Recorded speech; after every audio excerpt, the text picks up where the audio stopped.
think we're ready to go. Hello.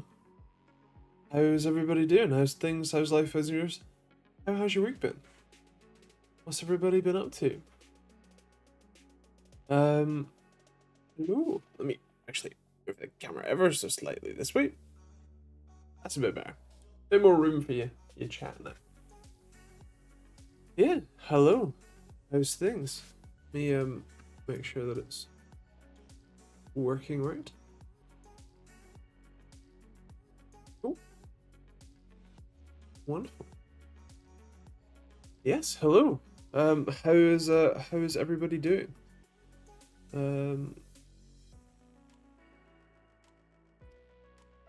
Hello, DJ Buckethead. Is that similar to Marshmallow or how's things?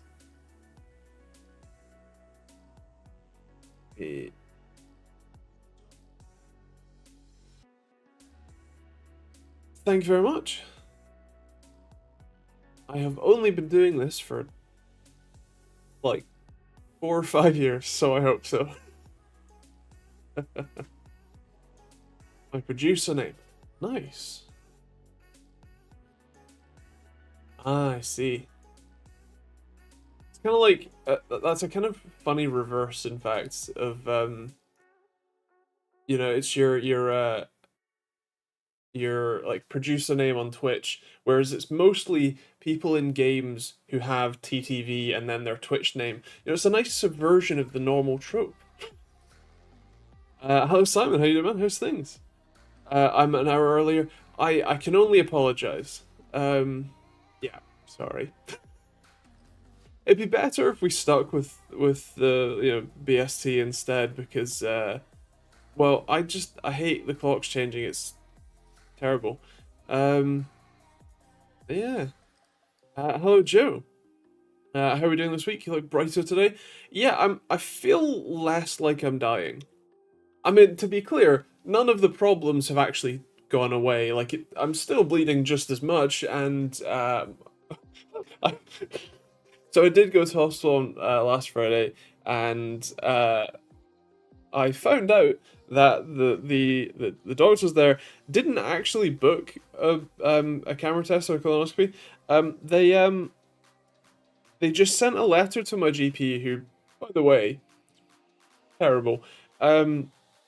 Saying maybe you might want to possibly consider referring for this, maybe.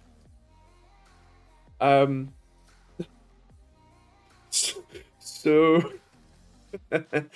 so when I went back in, I had my blood taken again.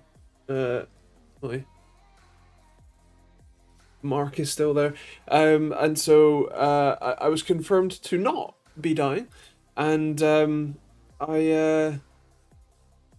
am. They have actually, in theory, booked a camera test for me. Now, I did ask. By the way, do you have any idea when that might be? Because, you know, like, I'm bleeding, and I'd like that. At very least, I'd like to, you know what's happening and perhaps be, you know, a bit fixed. They said, sorry, that's a different department. You can call them up on Tuesday, which was the first day after the bank holidays, and, you know, that you can ask. So I tried calling up. The phone number for the gastroenterology department just insta hangs up. So I'm just gonna wait until I get the letter that says when the appointment is, and then I can start calling and be like, "Can you move it up?" So yeah. Yeah, the last 14 years of the Tories have destroyed local NHS doctors, almost like they want to sell it off and privatize it. Funny that. Yeah. Hello, Simon S63. Jumping in to say hi. Hope you're well. Currently on holiday. Enjoy the holiday. Anywhere nice? If you're still here. And yeah, I'm better in the sense that I don't feel like I'm dying anymore. that's the main thing, you know, like I've just kind of gotten over it in the sense that I'm just living life while losing blood. Gag. Nice. But I enjoy. I hope it's nice. I gotta love the NHS when it comes to its strongest point, communication. Oh, yeah. It's been a week. Actually, it's been a month. um, yeah. Yeah. Down the road for me, he is. Come, should knock on Joe's door. You see the shed? Oh dear. No worries. I'll catch you next week. So. Oh dear. I've been reviewing a weird graphics card, the 7900 GRE. It is a weird card. It's actually better than I thought it would be, as well. Like, it has some limitations, but it, considering the price that it's at currently, that's the main thing. It's basically the same price as 7800X, 7800 XT. So, why not? Sounds like Medicare over here, but at least if it's urgent, you get seen straight away. Well, that's the thing, is that if you are actually dying, you get seen to incredibly quickly in the UK. Like, the problem is that the system has realistically been deliberately sabotaged for several decades, such that it only works if you are actively dying. Like, if I had lost enough blood to need a transfusion, to need, you know, emergency inspection and surgery, that would have happened on the first day that I went in. Like, I would have been ambulanced there, I would have had, like, been given a transfusion, I would have been seen to, I would have been surgeried, and then I would be, you know, home in a couple of days. It works great if it's an emergency.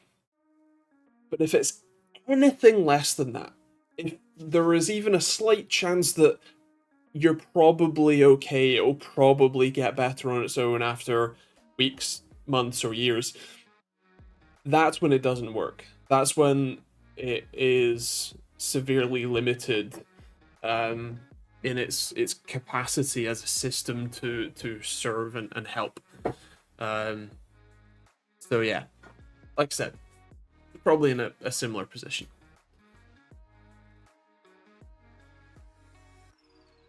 I've been troubleshooting a strange noise from friend's 4080 today. It kept rattling. Eventually found the problem. A woodlouse had crawled in at some time and was spinning from the fan. Nice. Andy, have you tried just being rich and getting all sorts of private healthcare?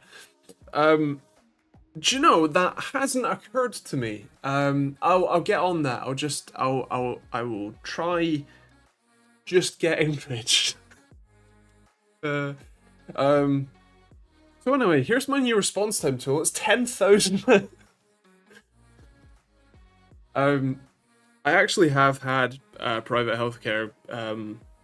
When I was like 17, I had a duodenal stomach ulcer from stress, from things that may or may not include my parents. And I had private healthcare through my, I think it was my dad's and like work private health insurance. And I was seen to very quickly, had 2 gastroscopies, one to diagnose the problem and one to confirm that it healed itself. Follow-up appointments, all that sort of stuff. It was great. It's a shame that it would be like thousands of pounds for that for you know, if that was out of pocket. Yeah. They just don't communicate well. They never have done and never will do. It's like they all use completely separate systems and rely on snail mail to talk to each other. That's because they do. I think, like, there's some element of sort of like data protection and separation. There are digital records certainly now, but for any like patient communication, especially from a specialist or a clinic or something, it's almost always paper, which is kind of insane. Considering the NHS as an entire organization has my phone number and has my email address, like they could, but they don't. But yeah.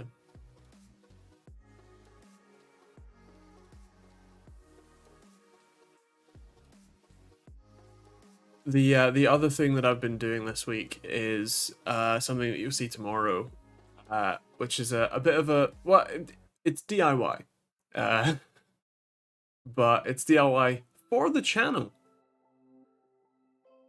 Not for this room though; it's for upstairs. It's I'm actually really happy with the result. I think you'll like it. Yeah, but you trust the NHS computer system to hold records and update them? Well,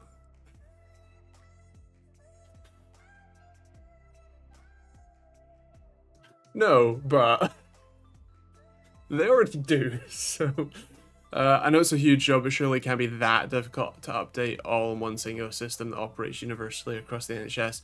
So I think that's part of, because the NHS isn't actually one single organization, it's a bunch of trusts.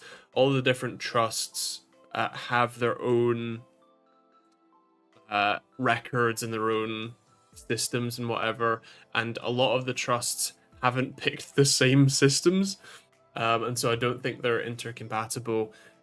As an example, I am right on the edge of two different counties, and so technically speaking, in the county that I'm in, I am further away from most medical care in the county I'm in, whereas like 100 meters that way is a different county, and all of the stuff in that county is way closer, and I can still access it because technically I am still in that city, but they also, like, my GP refers to the county I'm in, and then if I go to the other county, like to the hospital or whatever, often they can't access my GP records, and my GP can't access their records without like sending actual letters back and forth, which is kind of insane. But yeah, it could do with a bit of a overhaul. Also, I'm not entirely sure why it is different trusts, because like it's all government funded, so surely the buying power of the entire organization is better than the segmented buying power of individual trusts. Yes, it is the National Health Service. Without getting ransomware again. Yeah, I wanna cry. Hit them hard. Yeah. Hello, Jim. Welcome. How's things?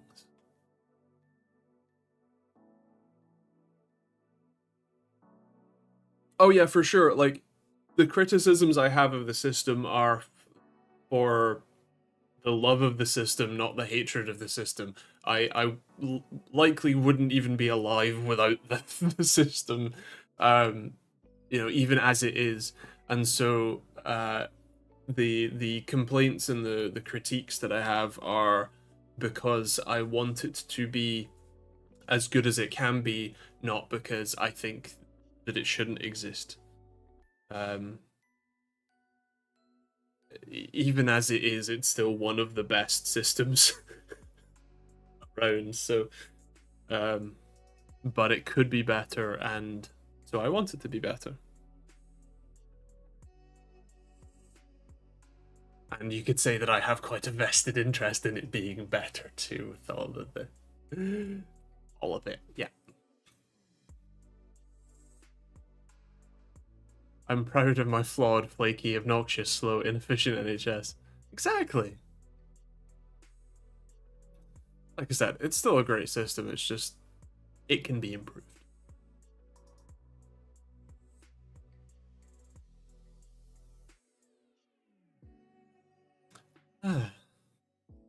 Has there been any tech news this week? Because I've been kind of head down busy, but it's free.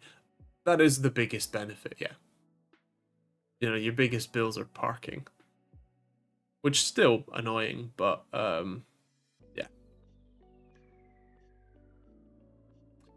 Hello, DT. It's funny talking about healthcare. I'm traveling to the US next Monday for a week, and the first thing I was concerned about was travel insurance. Yep. Yeah, I think, what was it? I can't remember. I've been to the US a number of times actually, and every single time the first thing is, okay, cool, get travel insurance, make sure it covers healthcare. Well, it's paid for by all of us. Well, yeah, but I'd rather it's paid for by all of us, than paid by all of us and insurance company executives get to not only skim off the top of the like your payments, but also payments from the government. So, yeah. Hello, Chris, and congratulations. I have some tech-related stuff needing to ask you about drone licensing and testing, or lack of. Oh yeah. For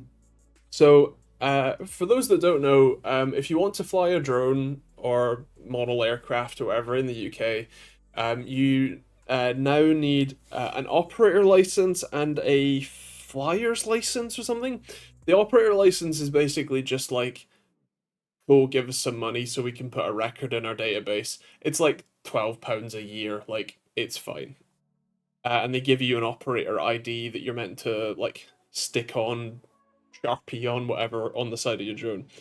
Um, the flyer's license is the funny one though, because they require you to take a test. Now, if you've ever taken any sort of government approved test, like the theory test for driving or motorcycling, or in this case, the drone operator's test, it's quite difficult to fail these tests, mostly because the answers are often hilarious. Like, there are a couple of things where it's just facts you must know, like a sub 250-gram drone is the limit, or aerial vehicle is the limit where basically anyone can use it, anyone can fly it. You can fly it basically like over people, over groups of people, like as long as you're not flying it in restricted airspace, flying it at other air traffic, and generally just being a nuisance, like flying it where there's a load of, say, wildlife and birds, for example. As long as you're not doing any of that, you can pretty much do anything you want with a 249-gram or lower drone, which is why I have the DJI. Is it Mavic Air 2? The Air 2, whichever one it is. Ish, I think that would count as restricted airspace. But so there's like facts like that, but there's some of them which is like, much in the way as it's the same theory test. It's the same with the driving theory test. It's like, if a pedestrian walks out in front of you, as you're driving, even in the middle of the road, do you come to an emergency stop such that you don't hit the person? B, plow right through them. C, plow right through them and then reverse over their dead body. Or D, turn into a transformer.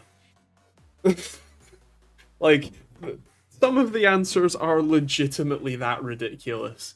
There was one in the actual like theory test for cars that was like you come across a motorcyclist who's come off their bike and they're laying in the road. What do you do? And the correct answer is don't move them, because if they've come off their bike, you don't know if they have a spinal cord injury, and moving them uh, can exacerbate that spinal cord injury with possibly permanent consequences. So I think the best thing to do is block traffic with your vehicle and then stand the other side and like block that way. I think I said that, and then they were like the correct answer was like don't like you should move them because they're in traffic and they might like get run over again, which technically is true, but technically isn't. Anyway, the flying one again. Besides, I think there was only like 10 questions as well. There's one or two specific facts you need to know, but otherwise it's like, you know, you're flying a 249-gram drone over a crowd of people. Do you A, kamikaze it into them?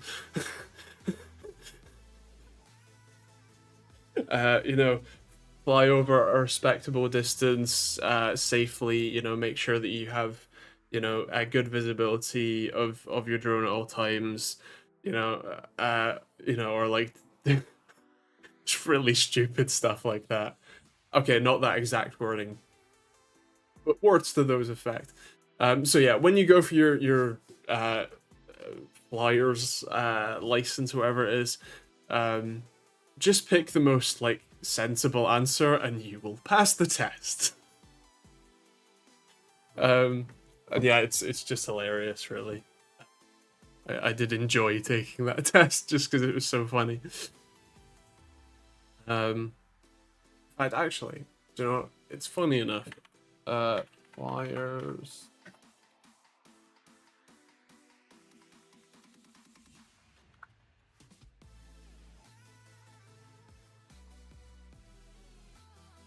Prepare for a theory test.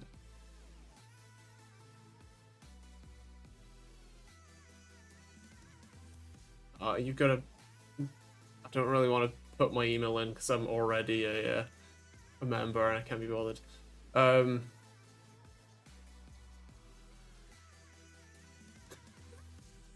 no.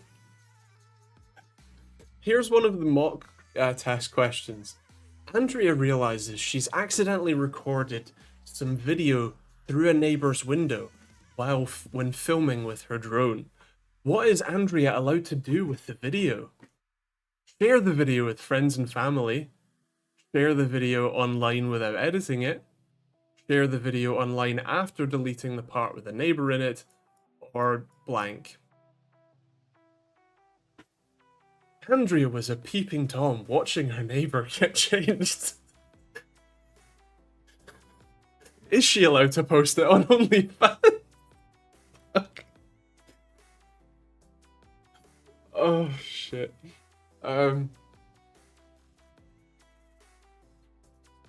That's legit, like, some of the questions. So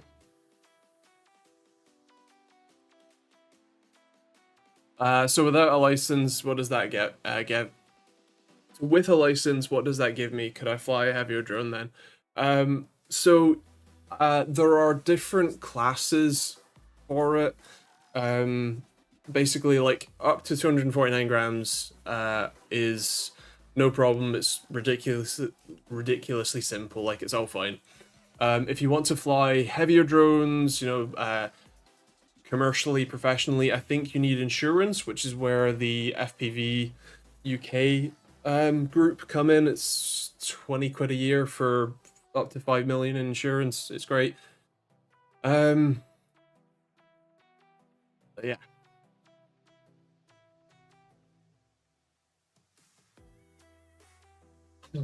Drone fence. Fuck. Drone license plus the flight thing could work on a CV for applying to media/police/emergency services. Yeah, actually. So which level I should fly predators? I think you have to join the military for that one, unfortunately. I don't know if there's any privately owned and operated predator drones yet.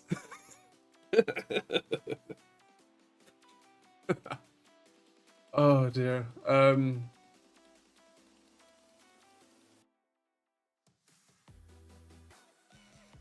The worst tech thing for me was an exploit added to an open source package over time, long running by a sneaky guy /spy/ APT actor.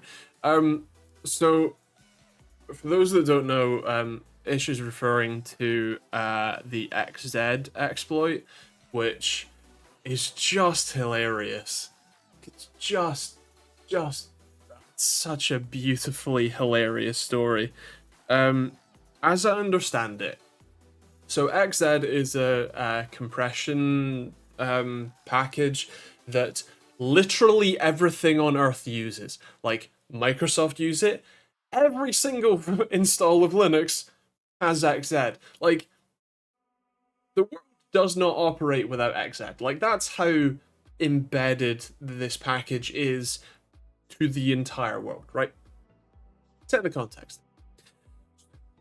So, XZ is maintained by like one or two guys because all open source projects are maintained by one or two guys who make no money.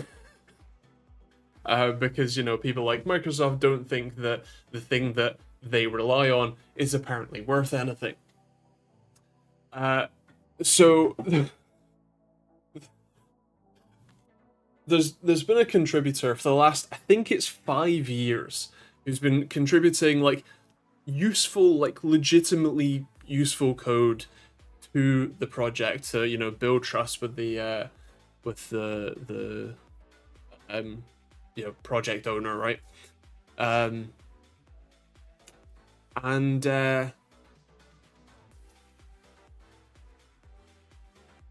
then last week, I think it was, the week before, last week,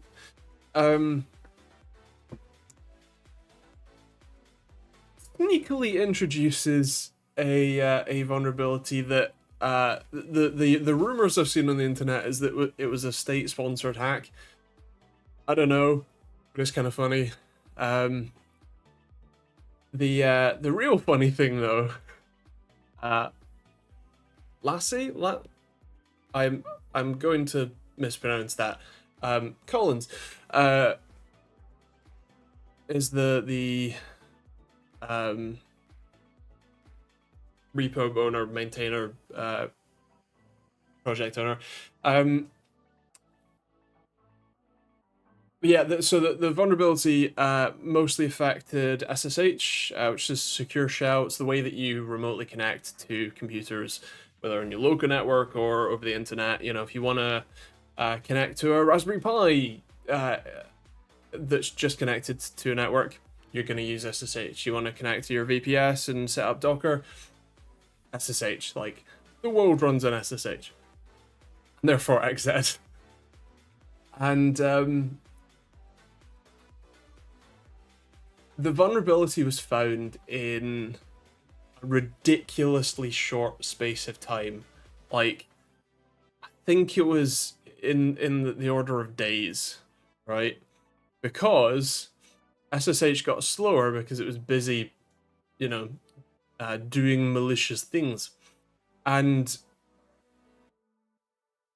as noted in the comments, the level of autism required to notice a half a second, like 500 millisecond difference in SSH login times.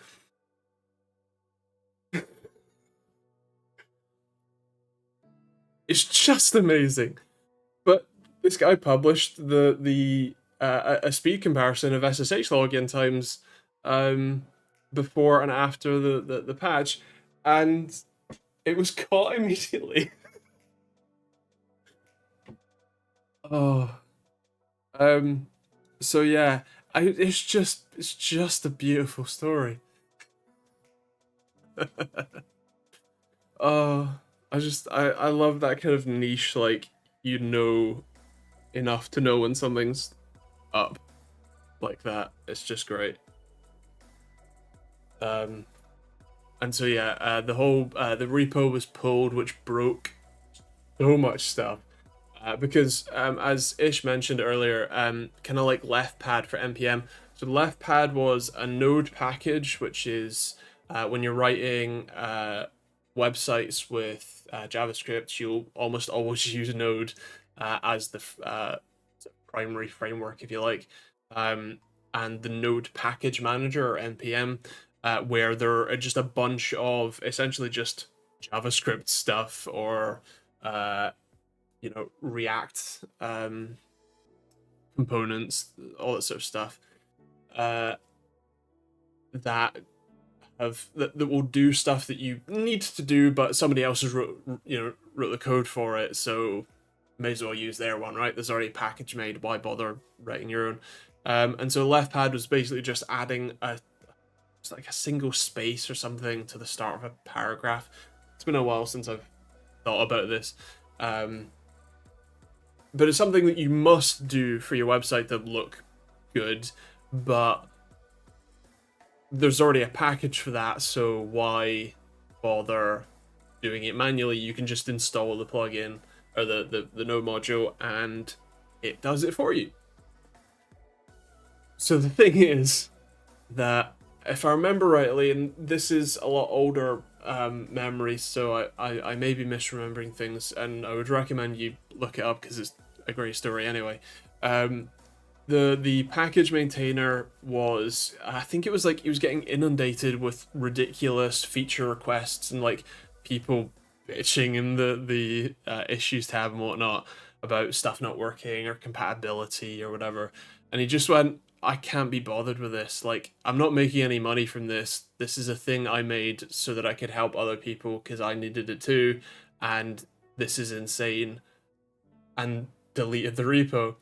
Now the problem is that basically every website on Earth used it, and the problem with that is that when you have what's called continuous integration pipelines, which is basically you take you can push to your GitHub repo, your GitLab server, whatever.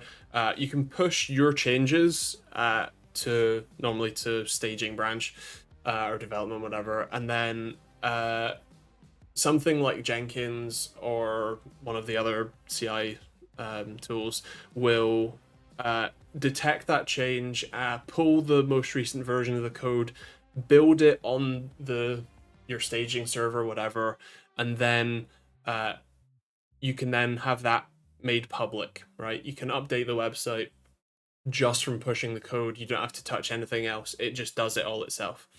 The problem is that that package went missing, couldn't be found, and so the website couldn't be built. And so any change that anyone on Earth wanted to do, if they had that what you call it, thingy, that package installed, it would just break your pipeline. Your app wouldn't build anymore because it couldn't find the package, and so that's kind of a problem. And so I seem to remember it was something like npm just reverted the package to being back online. I don't remember. With leftpad, someone forced npm to make him rename/remove a different app because they wanted the name Kick, so we pulled all his projects. That was it. Thank you. Um, but yeah, they put it back up so that the world kept spinning. And the same thing happened with XZ for a bit because they pulled the repo while they were investigating it, and yeah, that caused some trouble too. It's the whole XKCD of the entire world is propped up by a single open source project from 2004 that a single guy has been thanklessly maintaining for the entire time. Um, so yeah, like that's how the world works. At least the tech world, anyway. Oh, yeah. It's kind of funny as someone with multiple open source projects. Um, it is kind of funny getting those like, oh, this isn't working, or this is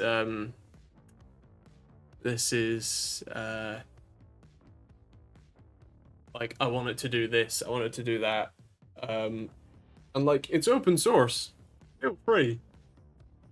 Uh, like if something that I have written is broken, obviously that's something I want to fix. I want to make the thing I make work. But like the feature requests or what you call it, people asking for me to sell the tools for a discount because XYZ reason.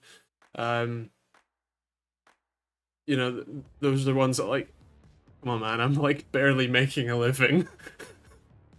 I'm selling them for like as cheap as I can reasonably get away with while still making it a worthwhile project. And I don't mean like the people, you know, like I've had quite a few people who are self-proclaimed students who are like, I can't really afford this, but it'd be really cool to have it and play with one. Um, like I can at least understand that. But when it's like leading um country hardware reviews site, oh by the way, can we get it for a discount? Oh by the way, please don't like please list it as no commercial value so we don't have to pay import tax. Like you self-described yourself as a leading hardware reviews site. Like surely you can afford the 250 quid for the, you know, tool and postage and whatever it is for it to be, you know, be imported to insert European country. Um, and yeah, yeah. I think it's annoying because you wouldn't barter with like Apple, so why barter with me when Apple are the ones who could afford to barter with you? There are probably a few projects that fail the bus factor and doom the world. Yeah, yeah.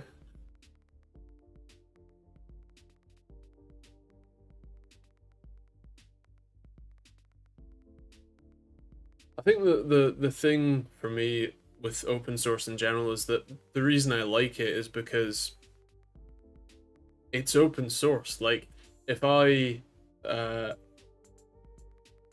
I'm suddenly unable to manufacture new boards and tools, at very least like the circuit diagram is up. You can see how it works. Even if like you're just curious, you want to know how a thing is, you know, part of the tool is working or whatever, you blow it up and you need to find what part to replace it. Like the schematics are there so you can find out how it works, find out what parts I've used,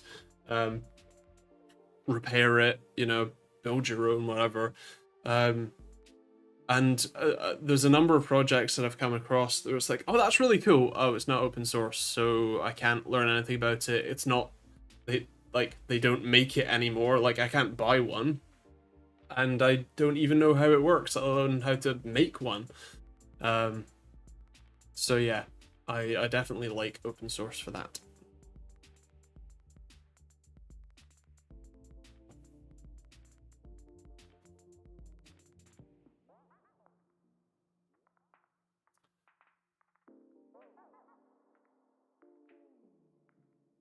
Did I miss anything? I don't think so. Sorry, I went a bit of a rant, as you do. Ojo said, ultimately, I'd love further down the line to get Fancy Pants drone and do some of the stunning Casey Neistat drone style shots for video. Well, realistically, like drone tech has improved so much to the point where even the Air 3 Pro or whatever it is that Dan has is like a not insignificant upgrade from mine, and it's only a year or two newer. And like the Mavic, whatever it is, 5 or whatever is the newest one now. Um, like, yeah, it's $2,000 for it, whatever, but it's a cinema camera attached to a drone with a gimbal. Like, is insane. And so yeah, you don't need to spend all that much to get some pretty insane quality and footage.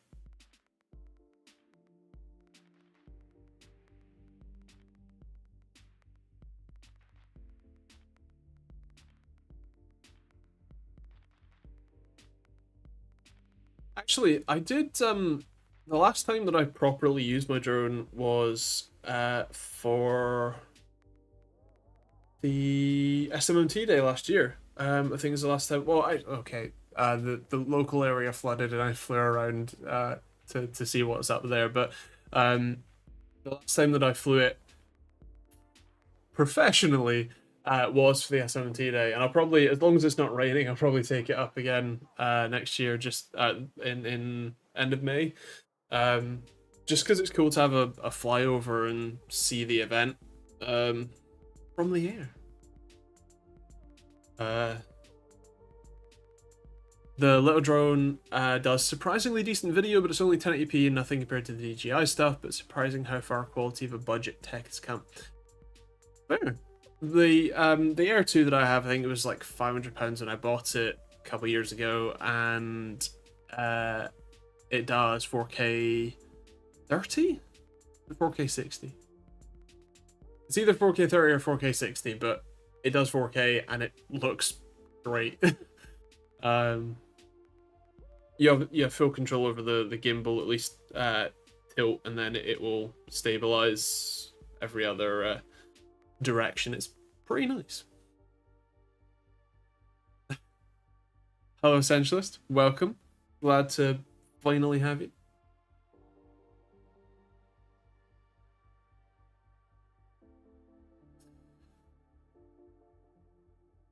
We've talked about a variety of things. How's it going? Not too bad. I don't feel like I'm dying this week, which is good.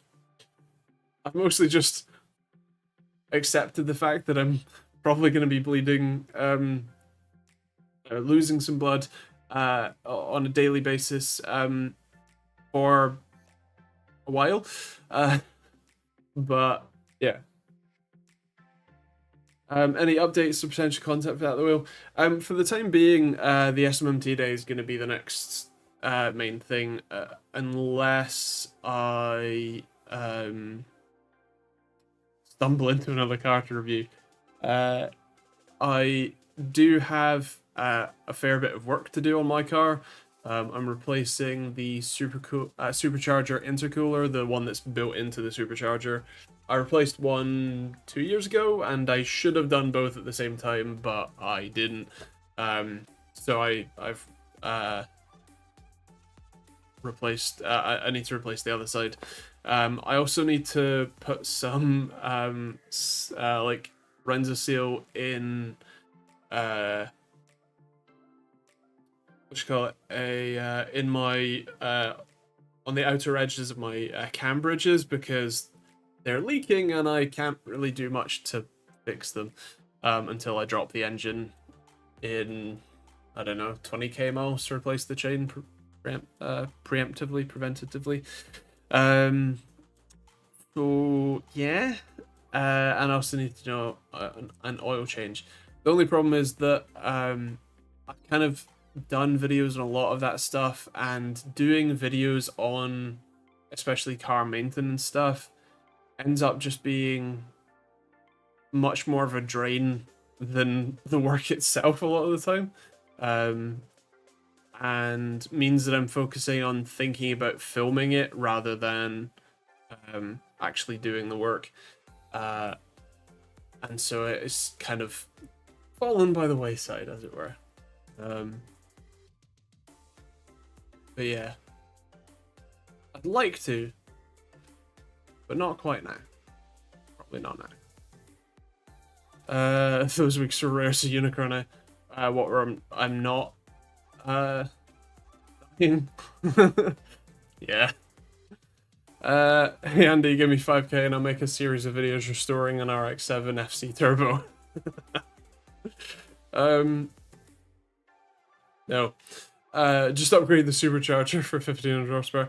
Well, the funny thing is that I can, just with a remap, I can get an extra 100 horsepower, and with a larger front intercooler, because the two intercoolers that are in the supercharger are fine, but once you pump the pressure or the boost, the coolant that flows through them, because it's air to water to air intercooling rather than air to air,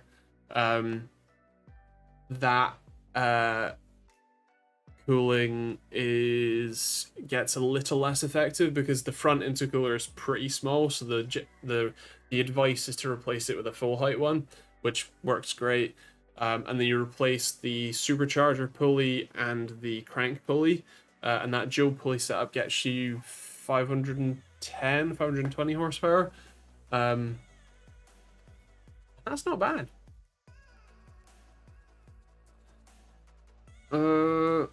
My brother plans on getting a forced induction kit for his S5. He wants to actually hear the supercharger whine.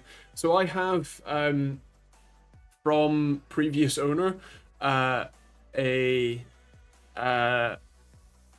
just a like race intake, like race pod filter, because the stock S4 air filter is a pod filter. This one is just what you call it, a bit better at letting some sound through, and so I can actually hear the supercharger whine at the right RPM and whatnot, right throttle load, everything. But yeah, it sounds good. I like it. His mate has a supercharged V6 F-Type, and we could hear it 3 cars back. Nice. Why don't you go vroom vroom in it? Cost and fuel. Also, like, the S4 is fast enough for UK roads. Like, there is no point where I cannot put my foot down and be past the speed limit in seconds. S4 isn't the car that doubles in value if you fill the tank. The B6, B7, S4, that was the case. The B8 is the 3.0 TFSI supercharged, which is ridiculously bulletproof. Admittedly, I found some bullet holes, but yeah, no, the 3-liter V6 is, supercharged V6 is still holding value well. Not that I ever plan on selling it.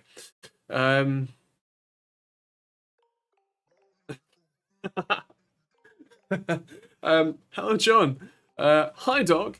Started working, so I'm late. Anyway, because of the psychological effect of a parasocial relationship, I'm pleased to see that you did not perish yet. Quite right, quite right. I have not indeed perished yet.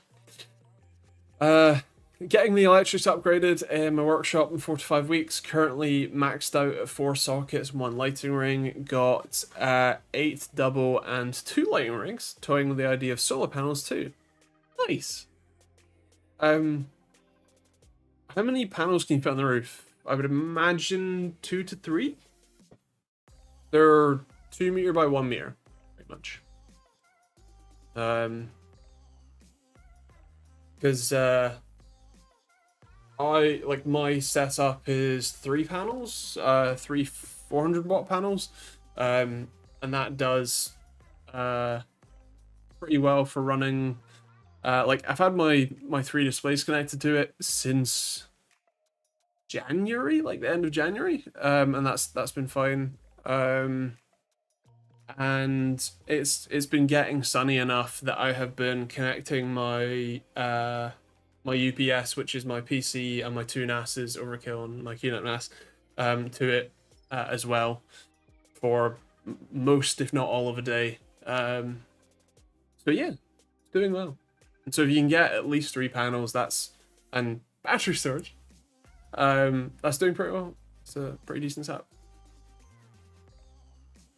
My neighbor has a Reliant that constantly falls over when it's too windy. Sell it and get a real man's car, a Mark 1 Twingo. Oh god, no. I would buy an old Twingo, but they only made the non-Frog ones right-hand drive. As in, the Mark 1, they only made left-hand drive? Anyway, all factory aside, glad you're well enough. Thank you. The problem itself hasn't gotten any better. My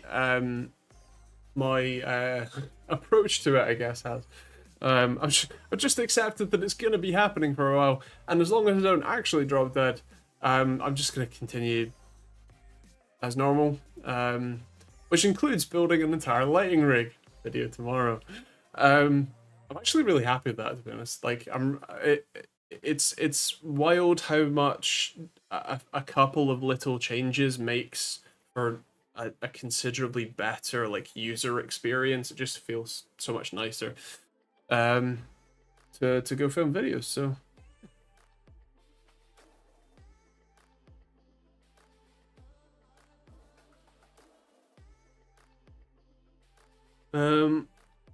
it's 18 by 19.5 feet.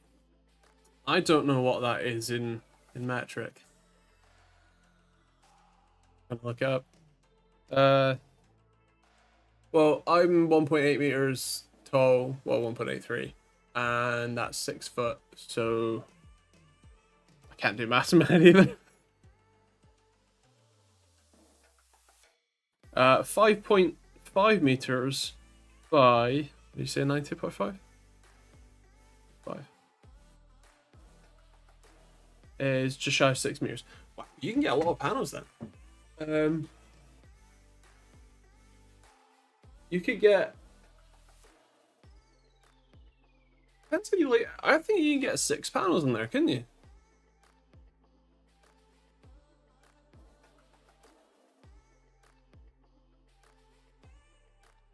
No, you could get like 12. Ooh, at least 9, maybe 12. Damn, that's a lot of solar. What's crazy is that the panels themselves are ridiculously cheap. I mean, grand scheme of things, it's like £100, whatever. But if you had 12, that's 4.8 kilowatts at peak, which is like an entire roof's worth of solar. And so yeah, you could like, obviously that's 4.8 kilowatts peak. But you know, even if it's generating 2 kilowatts, like half power, that's still like all of the power you need and then some. Like that's exporting to the grid, making money kind of solar panels. The only catch with that is that you would need a grid tie or that. Would I be able to effectively run the entire workshop / studio completely via the panels of that? Easily, yeah. You could power your entire house with that. Like I said, like 9 or 12 panels is a typical whole house roof installation in the UK. Like maybe you get a couple extra, you know, maybe you get 15, 16 panels, maybe you get 12, maybe you get 9. Like that's a pretty typical whole house installation. And yeah, 4.8 kilowatts is decent. I think there were also some like even 450 watt panels that you could get.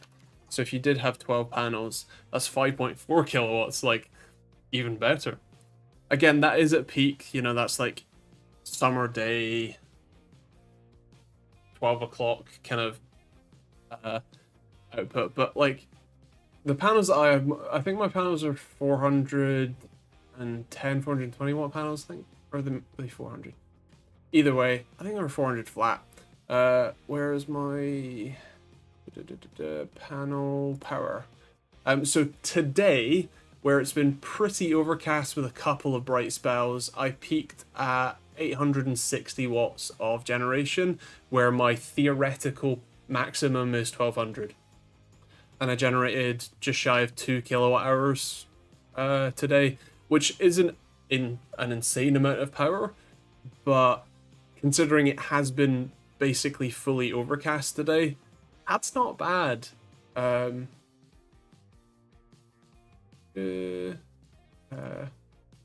look at One Home Assistant. Was it, what day was sunny? Let me just look at a few now. It will show up. There we go. So yeah, on the 2nd, was that Monday? Was that Tuesday? On Tuesday, it was pretty sunny, and I basically throughout the entire day until the battery filled up, I was generating about 1,000 watts from 10 a.m. to 12 when the battery filled up, and then I was only using about 700 watts in total, actually like 400 or 500 watts for most of it, and so that's how much I was using because the battery was being depleted at the same rate it was being charged until later in the day. So yeah, and that's with 3 panels, and that's running 2 PCs all day and an NAS and 3 displays. Like, that's the majority of the power consumption of my house. Fully off solar for, I think it was like 12 hours. Just from 3 panels and a battery. Although to be clear, the whole setup was still like 2.5-3 grand, and I did it on the cheap, as it were. If you're gonna do it, I probably would recommend a grid tie solution, which also means you need an electrician to do it, so it's gonna be a bit more. But like, I have seen companies that are offering packages for that sort of solar panel power for 3-4 grand. That's not including batteries though, which is the key thing. I wouldn't get a solar setup without a battery pack, personally. There you go. Scout Lodge, hello, how you doing? Welcome. My mate's new house will have 13.5 kilowatt solar system, and that still may be not enough to run the house. It will also have 26 kilowatt of aircon/heating system. Welcome to Australia. Yeah, so the difference is we don't have aircon here, and our well, for the most part, things like our heating and hobs, whatever, is gas powered, natural gas rather than electric. You are starting to get more like induction hobs and electric ovens and stuff, so, and obviously heat pump solutions. But yeah, Joe, the thing that I would be careful of is that most of the solar installers or panel sellers only sell to businesses. They won't sell to individuals. There was only one that I found, and I cannot remember because it was several years ago. If you ping me on Discord or whatever, I'll see if I can find that one. But if you are going to do a grid tie solution, then you might need, you will need an electrician to sign it off, to contact the DNO, all that sort of stuff. And so, yes, Midsummer, thank you. They're the only ones that I could find that would sell to consumers rather than to, installers. What made you invest in solar panel system? I don't know, like 20% video, 20% well, probably like 40% energy savings and whatever the rest of the percentage. I can't do maths. Ori. Um, as a what you call it? Sort of independence, as it were. There was the threat of rolling blackouts in the UK because government are idiots. And so the idea that I can have you know, power generation at home to not only save money but also to have some backup power and a way of generating power if we were to have a blackout was a pretty cool feature. Here in Victoria from next month, no more gas connections to your house. All electric, everything from heating, cooking, and hot water. That's probably not a bad idea, especially considering that you know, I have to assume that all home heating system cooling systems there, like you can like a heat pump is just an air conditioning unit with a reversible expansion valve. Like that's the only difference. And so I don't think that it's any extra cost to get, you know, one that's reversible or not. No worries, Jim. Happy to have you. And so yeah, it makes no sense to me to not have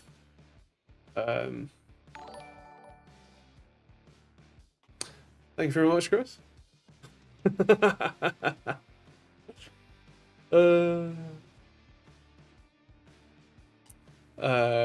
Reversible heat pumps and air conditioning essentially. If I've been a bit absent today, it's because I've just booked a bank holiday trip to Mallorca for next month. Nice. That's a fitting solution. Here I'm from South Africa. We get blackouts on a schedule, so we even got used to them. Fair, yeah. I I've heard about that, and I can imagine that you know, especially if it is on a schedule, you do just get used to it. But at the same time, you know, like it is not great. It'd be great if they, you know, could stay on the whole time. Anyway, and why self-reliance can be a useful attribute. When I get enough money, I invest in solar too. Fair play. Could you explain GPUs? What do the names mean? What should I buy? Well, so technically we're out of time, but I'll be quick.